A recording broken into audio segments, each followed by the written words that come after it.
अस्सलाम वालेकुम गाइस, कैसे हैं आप लोग। अगर आप मेरे चैनल पर नए हैं तो सब्सक्राइब करना मत भूलिएगा ताकि आपको मेरी आने वाली हर नई वीडियो इजीली मिलती रहे। आज मैं आपके साथ शेयर करूंगी ग्रेप्स जूस की बहुत ही ज़बरदस्त रेसिपी।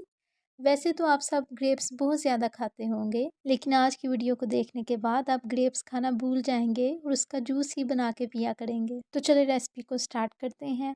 ग्रेप्स जूस बनाने के लिए हमें जिन चीज़ों की ज़रूरत होती है वो है ग्रेप्स, शुगर और काला नमक। काला नमक आपको इजीली इस शेप में मार्केट से मिल जाएगा। वैसे तो काला नमक पिसा हुआ भी मिल जाएगा, लेकिन वो ओरिजिनल नहीं होता, उसमें मिलावट होती है। नमक के बड़े पीसेस को ग्राइंड नहीं किया जा सकता, इसलिए इसके छोटे पीसेस काट लेंगे।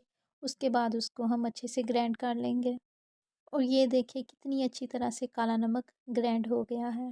अब ग्रेप्स को एक बाउल में ऐड करके उसको अच्छी तरह से वॉश कर लेंगे। कोशिश किया करें कि मार्केट से लाई हुई जितनी भी चीज़ें होती हैं उनको यूज़ करने से पहले वॉश कर लिया करें, क्योंकि उनके ऊपर डस्ट वगैरह पड़ी होती है। ग्रेप्स को वॉश करने के बाद एक टोकरी में डाल लेंगे।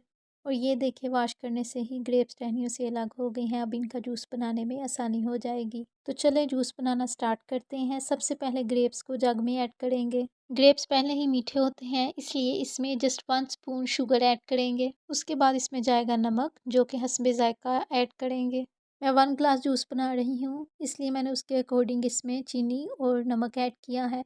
अगर आप ज़्यादा बनाएं तो आप अपनी चीज़ की क्वांटिटी के हिसाब से उसमें ये दोनों चीज़ें ऐड कर सकते हैं। अब इसमें जाएगा हाफ ग्लास वाटर और फिर इसका जूस बना लेंगे। अब यहाँ पर करेंगे छलनी का यूज़, क्योंकि जो ग्रेप्स के आउटर पार्ट्स होते हैं वो हमारा टेस्ट खराब कर देंगे और उनको निकलना भी मुश्किल होता है। उसके बाद छलनी में जो जूस रह जाएगा स्पून की हेल्प से उसको निकाल लेंगे। सारे जूस को अच्छे से निकाल लिया है और ये है ग्रेप्स के आउटर पार्ट्स जिनका मैंने आपसे पहले जिक्र किया था। अब जूस को एक ग्लास में ऐड कर लेंगे और ग्लास की साइड्स को ग्रेप्स के साथ अच्छे से गार्निश कर लेंगे।